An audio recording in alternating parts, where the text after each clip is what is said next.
এতগুলো মানুষের মৃত্যুর পরেও নাজিরাবাদে না গিয়ে দিল্লিতে গিয়ে সার্কাস করছেন মুখ্যমন্ত্রী।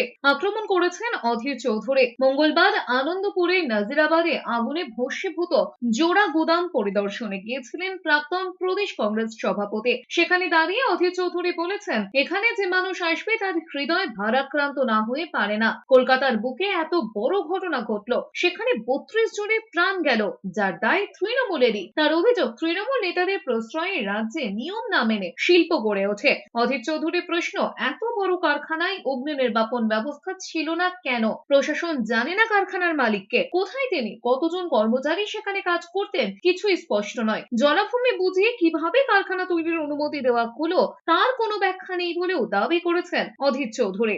শহরের বুকে কিভাবে এরকম শিল্প, এরকম বাণিজ্য চলছে যেখানটায় মালিকের কাছে তার কর্মচারীদের তালিকা থাকে না, প্রশাসন জানে না কত কর্মচারী এখানে ছিল, মালিক কে, সে মালিক কোথায় তাও সবাই জানে না, একটা না আরো মালিক তাও আমরা সব জানি না। কি করে তারা এখানটায় অনুমতি পেল, কার দৌলতে, তার কোনো তদন্ত নেই, তার কোনো ব্যাখ্যা নেই।